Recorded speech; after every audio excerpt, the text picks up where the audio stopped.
Hello and welcome. My name's Andy Tripp, and I'm your host for this training topic all about retargeting. My mission is to help garage owners become more successful in business. And how I do that is I try to go live every week on one of the 5 pillars of business as I see it. And this week we're in the marketing pillar and we're talking retargeting. Turning maybes into money with retargeting. So retargeting sounds fancy, but it's actually pretty simple. It's simply what I like to call reminding people you exist until they finally say yes.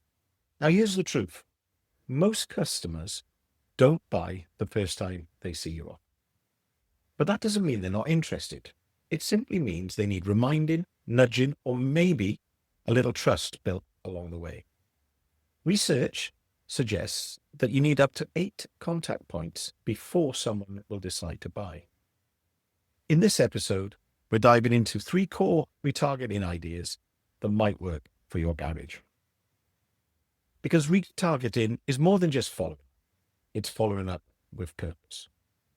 Think of it a bit like this. Imagine someone walks into your garage, starts having a conversation with you about a timing belt replacement. They give you your contact details, but then they walk out. Would you just let them, or would you follow up? Maybe you'd call them, send them a reminder, and you'd say something along the lines of, hey, just checking in. We talked about changing your timing belt. Do you want to get that booked in? Let's retarget it. But here's where most garages go wrong. They show up time and time again. They say the same old thing. We do MOTs. We're family run. We're local. You wouldn't follow up the timing belt inquiry with an MOT quote, would you? Because that's like trying to sell someone vitamins when their head's pounding. Retargeting should lean into the pain they're already feeling, the stress, the worry, the I've been meaning to sort that out. Here's an example. Let's say someone landed on your timing belt page. That means they're aware it needs doing. Maybe they've Googled it.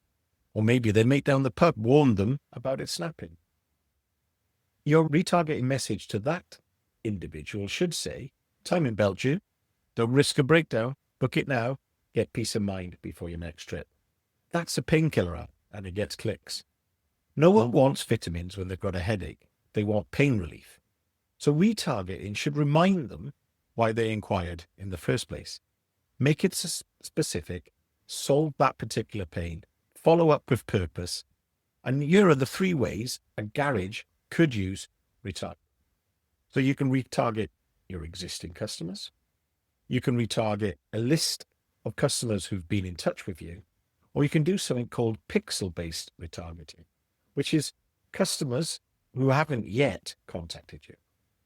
So these are the 3 areas that I like to look at when we think about retargeting: is your existing customers, your next layer of potential customers, and then the customers that don't even know they're potential customers yet. So that's, if you like, the funnel, your retargeting funnel that you're going to follow in on. So let's start with you retargeting your existing customers, because probably already doing this, but you're probably not doing it in a way that is organized or even systemized.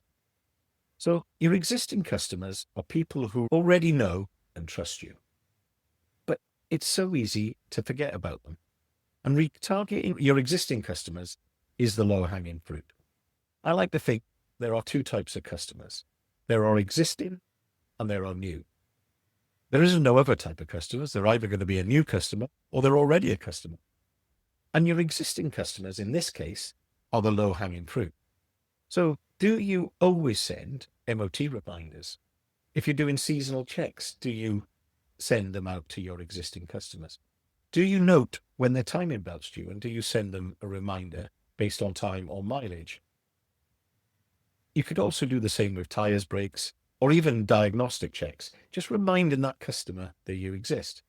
But it's not just about a reminder. It's more about relevance. Don't send everyone the same message. Segment your customer list by what they last bought or when they last visited. For example, if their last MOT was 11 months, send them a reminder. Remind them that their last MOT was 11 months and tell them they can book now to avoid a rush. We replaced your timing belt in 2019. You're due for a timing belt inspection. Book now. Remember, your existing customers is probably going to be the highest return on investment retargeting that you can do because you already have trust with them. These customers are the ones that already know, like, and trust you. If you're not retargeting to your previous customers, somebody else will. So start by focusing on your A-type customers and build your list from there. So if you don't regularly retarget your existing customers, the advice here is to pick your A-type customers. And if you don't know about your customer types, there's a training topic on this. Pick them and then look at them and think about, right, what can we do to help these customers? How can we send something very specific to these? Segment the customers by what they last bought or what they did when they last visited. And was there anything left on the invoice? Was there any advisories on the MOT? That's the sort of things you can look at with your existing customers. It's not difficult to do, but it does take some thinking about and some sort of system to do it.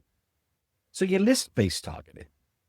Now, if you're anything like my business, you've probably got a spreadsheet full of contacts or, as we do, a garage management system full of names and emails.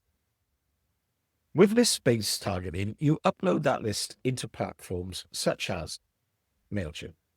Bulk email platforms allow you to send targeted emails to people who have given you their contact details and allowed you to contact. You can also list to Facebook or Instagram for ads and Google ads, where they will do a custom match. What that means is these platforms, especially the Google ads and the Instagram ads, can match those contacts to real users and let you send them targeted ads. You could target customers who didn't rebook, lost leads, or people who got a quote but didn't convert. So remember, these are people who've been in touch with your business. These are new customers. They've not yet bought from you, so you haven't got that like and trust built yet, but they do know you. They may like you, but they're yet to trust you with their car. So what we're looking at is if you've got their email address and they've given you permission to recontact, what you can do then is send them a reminder about what they inquired about. You've got their details and you've sent the list to Facebook, Instagram, or Google. What they can do is they can actually match the contact details to real users and then show them ads that you tell them to target. So, for example, someone requested a quote for a timing belt but didn't book. You could send an email reminding them of the cost of not changing the belt at the recommended intervals, and then show them ads whenever they're browsing about timing belt placements. It isn't cold outreach. It's warm reconnection. Your customer list is a goldmine, but you need to use it. And the way to use it is not to spray and pray, but to segment and serve. Upload, match, message, repeat. Upload, match, message, repeat. You've already got the data, so let's turn it into revenue. The final way to use retargeted, and this is probably the one that requires the most technical skill, and this is how you follow up with people who have simply visited your website, clicked your ad, or engaged with your content, but didn't take any action. So they haven't gone to the step yet of actually contacting you. And what it uses is a tiny little bit of code they're called a pixel. And this pixel comes from Facebook, Google, TikTok, and it can be added to your site. Once installed, it tracks who's visited what and lets you show them ads later. For example, someone visits your clutch repair page but doesn't make a booking. You can now run an ad saying clutch slipping, book this week and get priority booking and a free health check. They may see that on Facebook, Instagram, YouTube, or even while reading the news. It's automated follow-up 24/7, and it works because it only targets warm traffic, people who have already shown interest. Because you paid for that first click, so don't waste it. Retargeting gives you a second chance and a third. It's not nagging, it's nurturing. Pixel-based retargeting is like having a silent salesperson whispering to that customer, "Are you still interested?" as they scroll. So the key thing about all of the retargeting in the way that I'm suggesting that you do it within your garage business, is that you have a specific message, one message for that one audience requiring one action. Because this is where you turn retargeting from annoying spam into precision sales.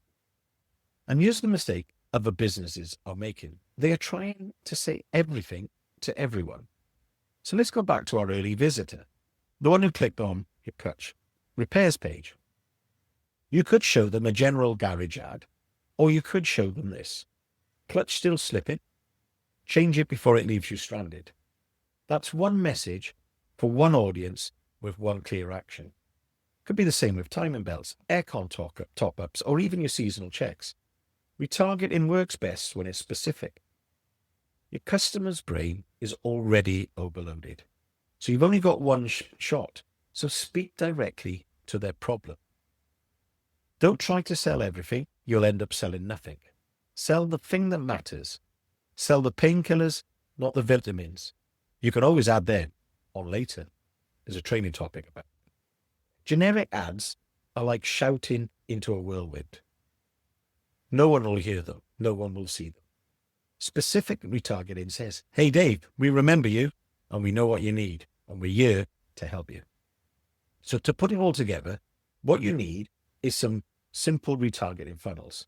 So let's say you've run a paid ad to your timing belt landing page and you get 100 clicks. And these are sort of typical returns for an ad that's been quite successful. You get 100 clicks and 2 people will book, around about a 2% conversion rate. But now you retarget the other 98 people who clicked on the ad with painkiller ad. Timing belt overdue, void engine failure, get it done this week. But also then when they're on Facebook, they could also see social proof ad. And you can say something like, we get 4.9 stars from 230 locals. See why people trust us with timing belts. And then finally, an offer ad, book by Friday and get a free valet worth £25. Now, they don't know that you valet every car. But if they've never used you before, it's a good selling point. You're now following up like you would in person, just with automation. No chasing, no forgetting, just steady reminders, trust building, and action. That's how retargeting works. So the atomic action that will make it happen, because you don't need to be a tech wizard. Here's simply what you need to do to start retargeting. Get your customer list. These are your existing customers. To begin with, you don't want to overdo it. So what you're going to do is you're going to think about maybe just your A-type customers, and you're going to send them a reminder that their MOT is due.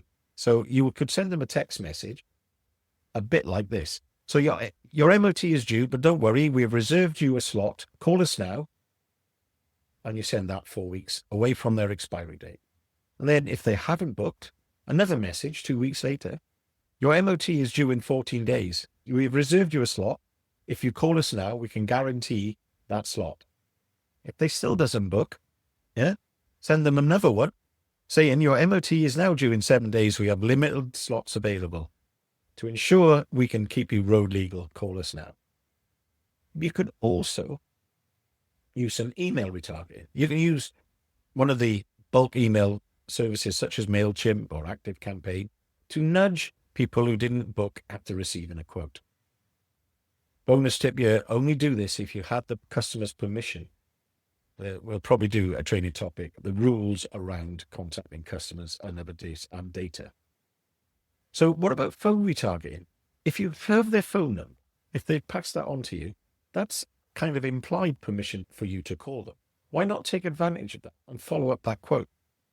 So they're the simple ways to do it and how you can start retargeting. So you can start retargeting existing customers. You can start email retargeting people who've inquired but didn't book.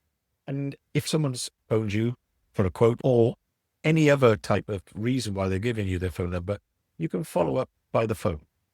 So what this does is it allows you to be more and more specific about your retargeting, because you're not going to phone them up and offer them anything. You're going to follow up the specific inquiry.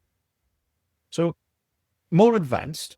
So if you've got enough work from just that retargeting, happy days. But if you want to make your marketing strategy more effective, you're paying for ads and you want to get the maximum from those ads, you probably need to do something a little bit more advanced. And for this, you may need some help from an outside agency.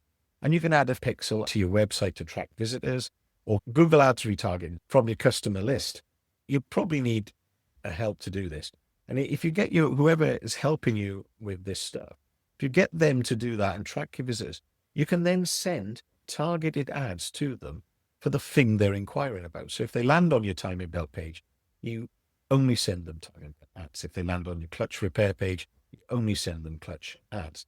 And you can follow that ad up once you've sent it to them and you know they've seen it with an offer, and then you can follow that up with a sort of a limited time offer, whatever it is.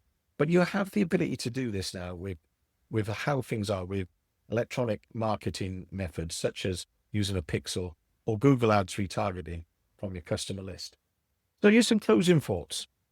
Retargeting is simply following up with purpose. Don't waste your leads. Lead with the pain, follow with proof, and then offer.